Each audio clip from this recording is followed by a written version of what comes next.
Hi, and welcome to the Happiest Hour. I'm Paula Devine, and today I am super excited about my guest, Mary Alice Stevens. She is the author of Uncorked. How are you? I'm so happy to be here. Thanks so much for having me on, Paula. I'm excited to meet you face to face. I am so excited to meet you. I'm a little starstruck because I just finished your book and it is phenomenal. I have to be honest with you. I finished it last night. I'm a very slow reader. I started weeks ago and I was crying. I was like, I can't believe Aw, I'm crying over a book. Like I can't remember the last time I did that. me so happy. And I don't mean that in a weird way, but I'm so glad it touched you. It really did, especially the part about your parents, but we're going to get into all that. So, yes, you are the author of Uncorked. If you could, for those who don't know you, just maybe give us a little bit of an intro of who you are and kind of what led you to write Uncorked. Absolutely. So I live just outside of San Francisco in Marin County. I got sober August 8th, 2011. So I'm going on 15 years this August. It was kind of a one and done. I dragged my feet as long as I could to get sober. And when I finally scared myself enough that I decided I had to do it, I was one of the lucky ones who just said, all right, I'm done. And I went to an AA meeting and it just started like full on into the sobriety. I threw up all my focus into it. So I wanted to write the book because I loved sobriety memoirs, but at least at the time, most of them were these real rock bottom stories that I couldn't really relate to. And I wanted a story also that focused on recovery. We all have our drinking stories and they're entertaining and they're tragic, but the recovery is where I think the juicy material is and what everybody needs, right? Especially if you're like white knuckling it, hanging on to new sobriety.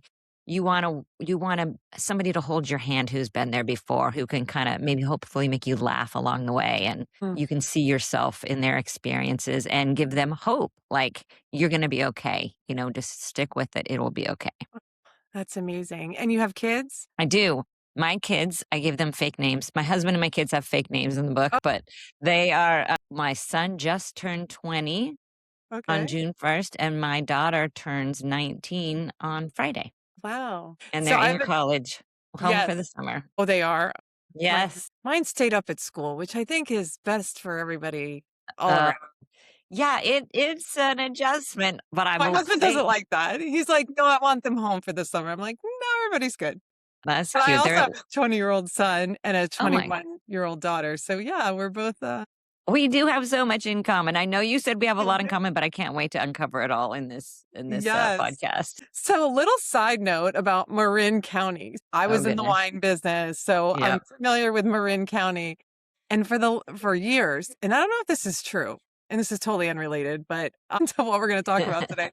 But my husband used to always say, Marin County, more BMWs per capita than anywhere else in the world. Is that true?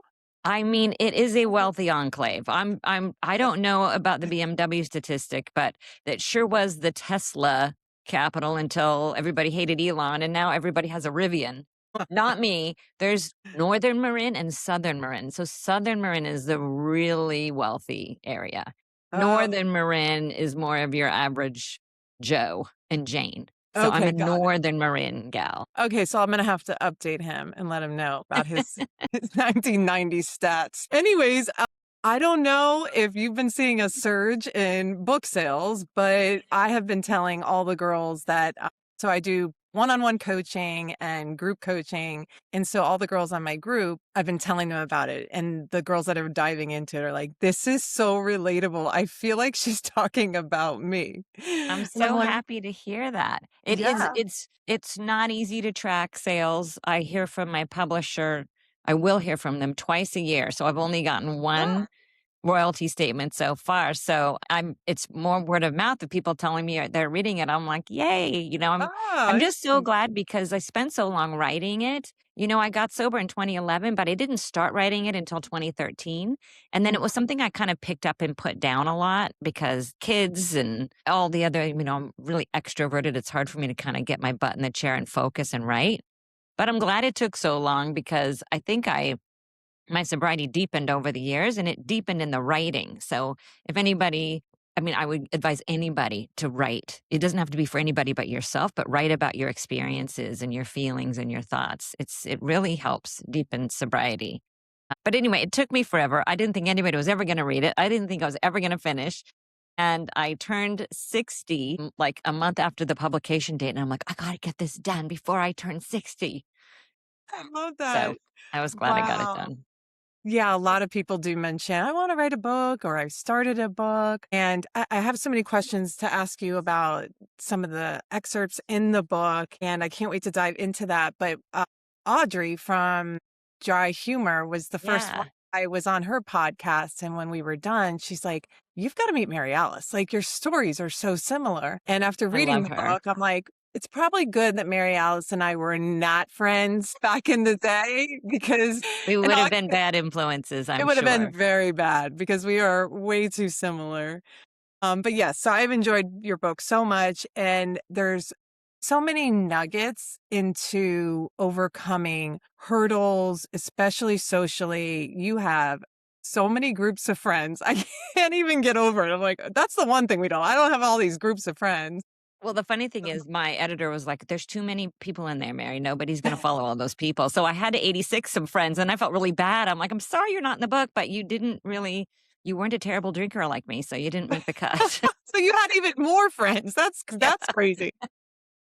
I'm overwhelmed by how popular you were and still are, but I could tell in your book, you refer to yourself as Fun Mary and Sober Mary. And all I kept thinking the whole time was like, she sounds still fun to me, even though she's having a bad day or she's struggling with how to approach maybe telling someone they're sober. Like I could still hear in your tone or in the writing that you were still fun. I think she's still Fun Mary, even though she's I having a hard time. Well, thank you. I mean, I am self-deprecation has, been a real you can call it a defense mechanism or you can call it a coping mechanism, and I think sometimes it's one or the other.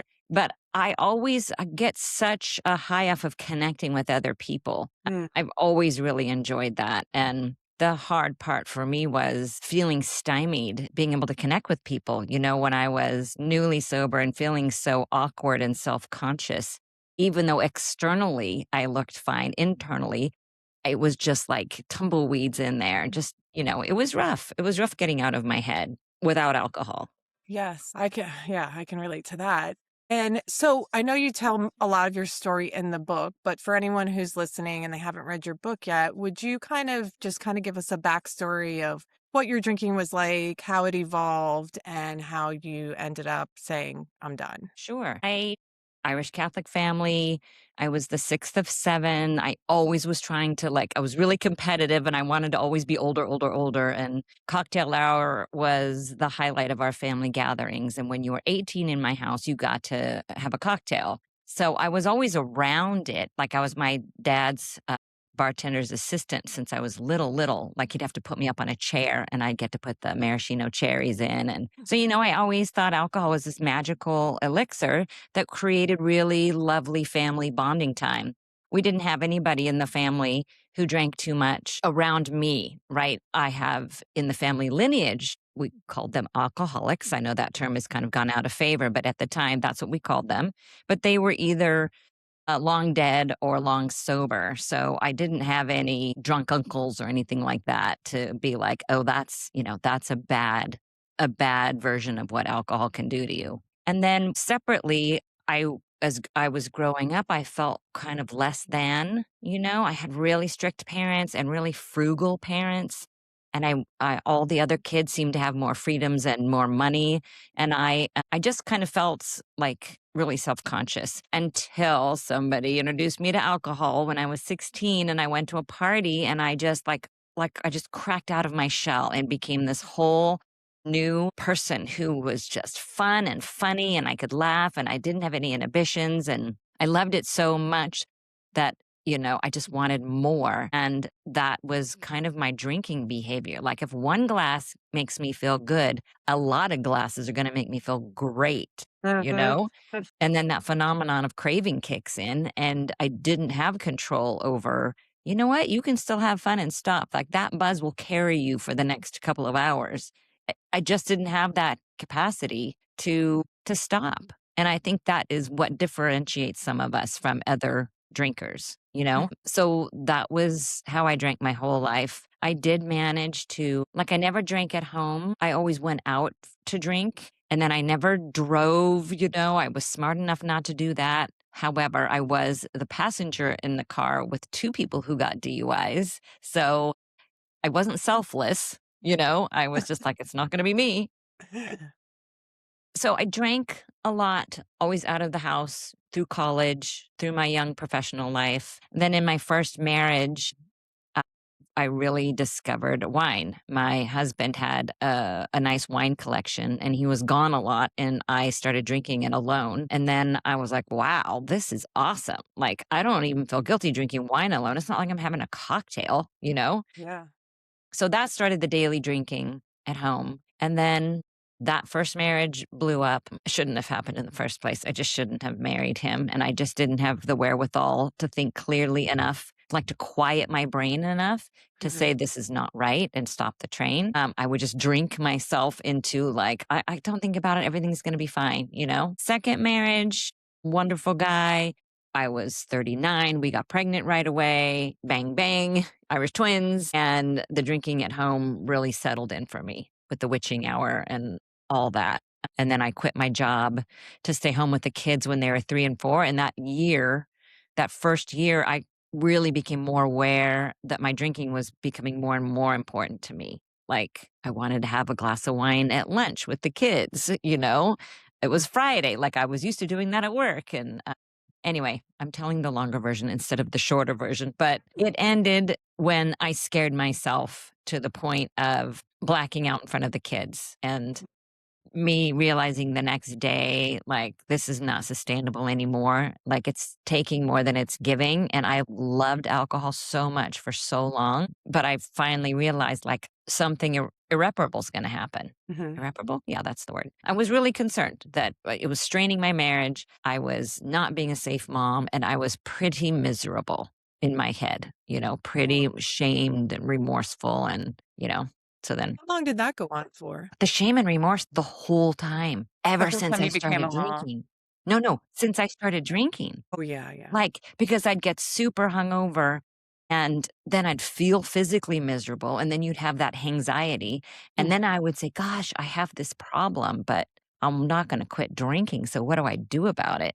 So I'll just stuff it down, and I'll try to be the best person I can be to compensate for it. So I was always like a really good student or a really good employee, a really good friend or daughter, and then I'm like, "Okay, that balances out this issue Yeah. that I have with drinking." And maybe I'll outgrow it or I'll figure it out. Yeah. We think we're gonna outgrow it. I'll learn to moderate. Or even Yeah. towards the end with me, I was like, I kinda have a feeling this is gonna end. You come to the realization, if you're lucky, that you can't moderate. And what a gift it's been to have found Yeah. that out. That So moderation is a torture in and of itself, because on the weeknights when I'm like, I don't have a problem. I can stick to 2-ish glasses of wine a night, but I would like look at every inch of that glass go down and be like, I'm almost done. I'm done. yeah. you know? And then you go, "Should I go back to the fridge or shouldn't I? Should I? Shouldn't I?" Yeah. And goes that inner dialogue just goes on. Exhausting, and then you don't I didn't even realize, like, until I quit drinking and I went to AA, and they talked about the obsession being part of it. I didn't even realize how much brain capacity was absorbed with thinking about drinking, much less drinking, and once I got to stop doing that, I was like, "Whew, it's so quiet in here." Oh, it's true that you don't really see these things until you actually step away and, take off the beer goggles, and then it all becomes very clear. The beer goggles. These are my beer goggles. I used to do this in the bars at the Well, I end of don't the think you night. do that anymore. Whenever somebody would be hitting on somebody who was not attractive, we would make the beer goggles face to them, like, "Don't do it. Don't do it." My prom date brought a pair of goggles to prom, and I'm like, "What are you doing?" How awkward. I wonder what he's doing now. He's sober. No, I'm just kidding. I don't know what he's doing. So, in your book, you are so open about going to A, and I want to kind of dive into that a little bit because you really painted a really nice picture of your experience there. And like you, I also had a great experience in AA. And I guess I just want to ask you, why do you think that so many women are afraid to go? I mean, I deal with that daily. A lot of women come to me and I'm like, have you been to AA? And they're like, oh, no, no, no. And I'm like, "Oh, okay." So just I from your perspective, what do you think it is that makes it so scary? For me, I was more embarrassed to say I was in AA than to be an alcoholic. I just felt like people thought there was such a stigma around it that it made you a really serious alcoholic. Like if you're bad enough that you have to go to AA, I don't even know you. I don't want to be near you. That's how I felt. Yes. But on the flip side, I was never worried I would run into anybody there because if I ran into them, I would be psyched. Like, oh, somebody else that I know is going through this, and now I have a pal in this. So I never felt like I wanted to leave my neighborhood. There's a million AA meetings in Marin, and I was delighted and continue to be delighted when I run into people I know there. And, it's understood you will keep it between the two of you. You don't go telling everybody else. And I also think the God part of it, people don't like to be told what to do or think about God. And I think if they go, they'll see that they have such an elastic definition of what that is. Your higher power can be nature, it can be the group of AA, it can be whatever. So I know people have a hard time. And then I do think that different meetings have different personalities and different types of people. And Mhm. so, you're supposed to kind of shop around until you find one that feels good to you that you're happy to go to. And for me, I kinda like variety, so I bopped around a lot, and then I wound up with a couple of home groups, and then I wound up with some friends, and then wherever they went, I wanted to go because I just wanted to hang out with them, so Yeah, yeah. I had a similar experience, but I didn't want to stay near the house. I was like, let me go far away where I'm not going to see anybody I know because God forbid. And eventually, after some time, and the shame starts to fade that you're like, no, I think I can stick close to home. And you know what? I kind of do hope I see somebody I know so that I can support them because it's given me a lot that I am willing to now pay it forward and do my 12th step. But you and did, it's free. it's free. And Yeah. it's so much better than church. Like, I grew up going to Catholic church, and you sit there bored for 99% of the time, and then maybe you get one little nugget, and then you go to an AA meeting, and people tell the most fascinating stories, True.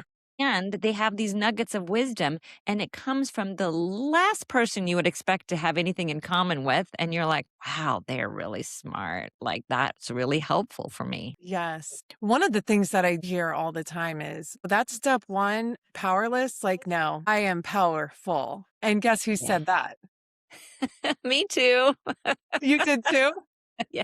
I had the I hardest am time with woman. I am step 1, powerful over this. I'm powerless over alcohol, and my life has become unmanageable. I was like, "Bullshit. No, no, that's not true." But I think that the message is there that you just have to surrender. Like, you haven't beaten alcohol, Hmm. clearly. You've tried for years and years, and for me, I just had to surrender. Like, I give up. I'm not gonna try anymore to master drinking. I'm done. So, I think it's really just Exactly. about surrender. It's about surrendering, dropping your ego. And you put it so perfectly in here. I was like, I had never heard this before with step one, but you said, here we go. I'm going to read it exactly how I wrote it. Once you take that first drink, who's in control? Yeah. There's your answer. If you Yeah. think you're so powerful, who's in charge after the first drink? I don't know if you can relate to this, but I used to watch my arm like grab the glass out of the cabinet, grab the wine out of the fridge, and start pouring. And I would be looking at my arm going, "Stop it. Don't do it. Just skip it tonight." And my body would have a mind of its own. So, Who's in charge? right. Okay, so I want to talk about well, now they call it the mommy wine culture. And I Mm, know I was in it. I was in it to win it. And yes, you ma'am. make a lot of references to that in the book, which is super cool and it's so real. But you said here, what is it about kids' parties that makes parents drink like fish? Yes. I mean, was that your experience? Because for me, all the parties had alcohol. I think because the kids were so little that really wasn't for the kid, right? It was just for the parents. Well, it was just another reason to party. Oh, Yeah, day yeah. drink. It was another reason to day drink, and day drinking was always like, you get drunk twice as fast when you day drink, in my opinion. So, It like, doesn't count because then you're not as hungover, right? Yes. So another part of the book that I related to was that you said here, my story isn't very dramatic. I feel like an alcoholic light. Sometimes I wish I'd had more extreme consequences so I'd stop second guessing whether I'd earn my seat here. yeah. I It mean, is hard. it It's is a because I didn't have a DUI. I didn't I was never arrested, I wasn't I didn't have custody issues, I didn't have those serious rock bottoms. And I think, now there's a term for gray area drinking, right? Where yes. it's a problem, but you're still functioning. So some people call it a high functioning alcoholic or whatever you want to call it. But yeah, and I mean, that is that line, "It's the only disease that convinces you you don't have a disease," you Oh know? my God. I It's such highlight a that one too. That was so good. it's such a mind trip how I guess because you just don't wanna give it up, right? You get to the point of rationalizing so much. Yeah, and when you don't have a dramatic rock bottom like we did not, it just becomes so much easier to romanticize it. Yeah, So yeah. so with that, what do you wish more moms knew about their gray area drinking? Wow. I wish they knew that alcohol doesn't give them the things that they think it does. And there are other ways to get it. I thought alcohol made me super fun. I thought it made everything more fun. Like I had my rose colored glasses on at parties. I think what I realized was a lot of parties are kind of boring. And that's why people drink so much because otherwise you're standing around with a bunch of people that you're not necessarily wanting to hang out with. And you're having these shallow 30-second conversations. And I also think there's a difference between instant gratification and earned or delayed gratification. And that has been a very challenging thing for me to learn and put into practice. Like, I think that's why so many of us, when we quit drinking, go to sugar right away because we want that dopamine hit. We want that treat or that instant reward. So I guess I would tell the people if you're still drinking, I would do a few steps before I quit drinking. Like I think I would try and become more aware of when I drank, why did I drink? What did I think I was going to get out of that? And maybe even start journaling about my drinking. And then I would also say, okay, can I just pause before I take that glass and try something else? Could I try, you know, everybody's a breathing expert now. And it totally works. That box breathing or straw breathing or, picking up a good book or magazine. Mhm, Like I find, especially with all the digital media, flipping through a magazine old school style is so calming on my nervous system mhm. compared to scrolling on the phone. So I guess I love and I kept the fancy glass, I kept the stem glass. I do think that you're obviously not gonna trick yourself into something other than a real glass of wine is going whatever's in that glass is not gonna change how you feel. no.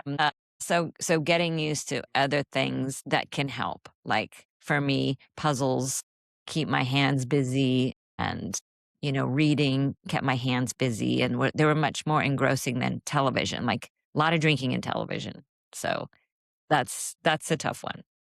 Yeah, that is. Well, thank you. And how do you think recovery has made you a better mom? Well, I am certainly a lot more present. I mean, maybe the kids were like, "Can you just ignore me a little bit?" But I remember, I was kind of the one-armed mommy. I always had a glass of wine in my hand, and then I'd be, like, playing with them with one hand, but very conscious of, like, don't spill the wine and how full was my glass, when they were the young age. And then when we'd go on vacations and go to the beach or something, like, I had this Pavlovian response. If we go to a restaurant, I had to have a drink. I would see the server coming over and I'm like, "Okay, Mary, you're gonna order an iced tea or a lemonade. That's what you're gonna order. That's what you're gonna order." And she's like, "Can I get you a glass of wine?" "Yes, please." You know? So I think not being so focused, not having a split focus on the alcohol has been Mhm, a big thing. I think, not needing to put those priorities first and to just slow down and hang out with the kids, and mhm. also being a role model of you can have fun without alcohol and you can have parties without alcohol. And I mean, my husband drinks, but there's that's not the focus of anything. Like, at Yeah. parties, when you have the drinks table, usually it's the alcohol that's put up on display. And then there's like an ugly cooler on the ground with the non alcoholic drinks. I do the opposite. I make a fancy display out of the non alcoholic drinks and I shove the alcohol down in the ugly cooler. So it's, That's awesome. it's just messaging. Yeah, let's glamorize this, not that. Yeah. I know for me with my kids, and I've said this many times on here, but I for sure I just came from lunch and somebody was asking me about my recovery. I hadn't seen him in a long time. And I said, that last year it was really becoming very apparent that my kids were leaving home. And I was like, I've got to get a grip on this thing. And I was never an everyday drinker. Never in my life did I drink every day. But still, like that one hard Friday or Saturday would still take me out 3 days. And then day 4, when the Yeah. fog starts to clear, you kind of look around, until it's time to drink again, of course. But it was becoming very apparent to me that I was not present. That was 5 days out of the week that I was either recovering, Such a good point. I planning, forgot about all the hangover time. all the hangover time. It's not just one day. It's a couple days. And I kept thinking, these kids are leaving for college soon. And I'm spending 75% of my time thinking about it, planning it, or recovering from it Yeah. or talking about it or thinking like it just was too much. And I'm so grateful that finally I quit when they were junior and senior in high school and that I was finally like, oh, I can finally just enjoy them for the next 1 year and 2 years. Mine aren't exactly Irish twins, but they're 15 months. Yeah. Well, And what a great time for you to get sober for them because drinking is so dominant at that age, they're all thinking about it, talking about it, what have yeah, you. it was a hard time to get sober, but also very empowering knowing that, okay, I'm quitting because this isn't serving me and you guys don't like when I do this. But then it's also kind of confusing because now they're seeing it. It's everywhere. They're going to go, in high school and the parties. So it was just a lot and it was heavy Yeah. at times, but I'm grateful that I did it and I was clear and I cannot like I feel so at peace knowing that I spent that last year and 2 years with them 100%. Yeah, and it's implanted in their head for whenever they need it, they saw you conquer something like that, and that there is a choice and, that's awesome. Thank you. Thank you. So what now I did hear that your daughter is she doing a documentary? Did I hear that correctly about your book? She did it. So she's a freshman in college and in a media journalism major, like her mother. And her assignment was to do a 5-minute mini documentary on somebody who's overcome an obstacle. And she chose to do it on me. It was really sweet. Although That I have to say, I look really old and I think my neck needs to be lifted. But other than that, it was it was really sweet. Oh, that's awesome. So your kids are very proud of you? They are. I was really surprised and pleased at my launch last August. They, spontaneously took to the microphone because somebody in the audience asked, "Well, what's this been like for your kids for you to write about and, expose all this stuff in your book?" And both the kids just grabbed the microphone and said, "I'll answer that." And, they were very proud. And I wasn't as surprised as for my daughter because daughters are just more outgoing that way, but when my son did it and some of his friends were in the audience, I was so proud of them for being proud of me. I was so happy and so grateful that they showed up for me like that, like above and beyond. Wow. Oh my gosh, that is so sweet.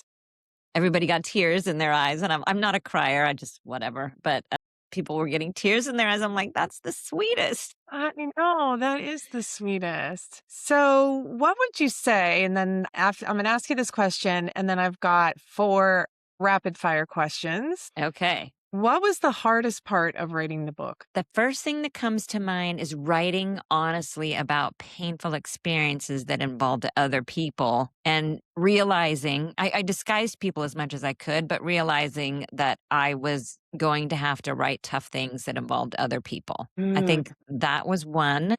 And the second one was just doing it. It's a huge amount of material to move around and shape and try and tell the story as tightly as you can. There was a lot of stuff that I took out. I mean, the book could have easily been 400 pages, but then you're like, "Okay, have I told that story in another way?" So, that editing and then, I mean, I really enjoyed it. I love writing. I love wordplay. I liked all that. And in fact, I love Sex in the City so much before I realized it was all about drinking. But you know how Carrie, the lead character, the journalist, always like wrote a question in her computer and was pondering something? Like that was in my head when I was writing my book. Like I was like, what's going to happen to me now that I'm not drinking? And I just visualized Carrie at her little laptop in the window. That's so cute, like, romanticizing the moment of it's yeah, that's adorable. Well, and I do love in the book too, and I'm kinda getting off my script here, but well, I don't have a script, but, a guide. The Drunkalog. Now, Oh, yeah. okay, the Drunkalog, that was therapeutic for me because it took me back to some moments. I mean, I went back to college too, just like you did. And I started thinking about some of the things and I'm like, wow, this is so good. Like I know it's a place where not a lot of people want to go, but it was healing to just do it for myself. I was like, yeah, yeah, this is exactly why I stay sober.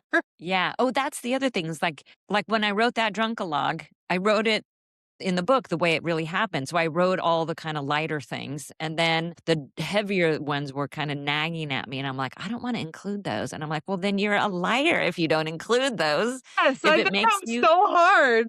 yeah, if it makes you uncomfortable, that's what you have to write about. So then I wrote the worst ones, and you'll have to read the book if you don't know Yeah. what I'm talking about. And then I was like, God, I feel so exposed.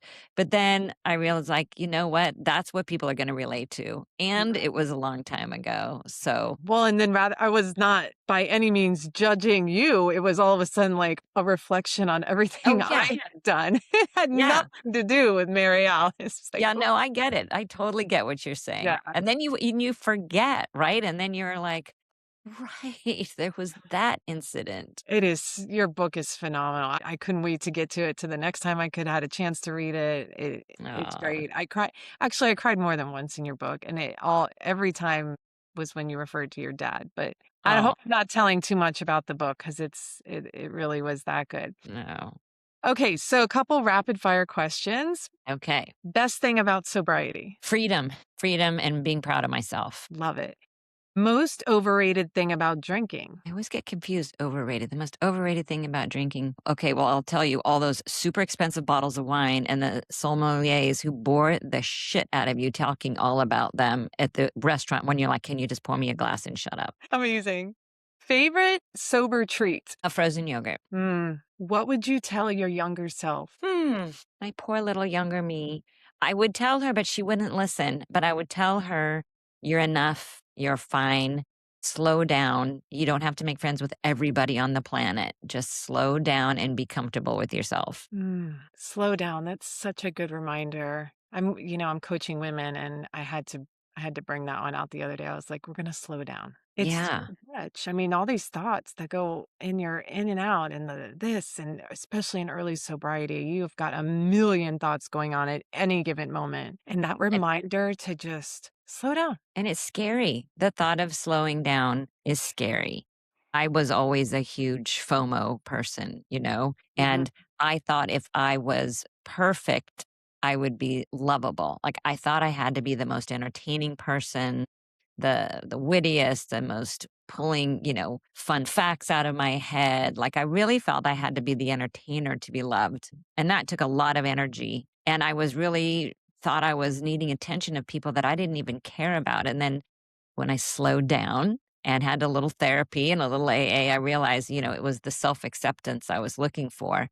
And that can only happen when you slow down and you're going to be okay. Like I was just afraid of getting really depressed if I slowed down. Yeah. Slowing down. And sometimes I find that sometimes people are afraid to be alone. Yeah. That is a big one. It's hard to just be alone and quiet and be with your thoughts. It's pretty scary. The things that we take for granted sometimes in sobriety that we enjoy that. was I quiet. never enjoyed being alone until I was sober, and then I just wanted to make snow angels in the carpet when the house was empty. I was so excited, because there wasn't that critical voice in my head anymore. Yeah. Like, because I wasn't drinking, I was so proud of myself. I kind of like, all right, you're good enough with everything else. Who cares?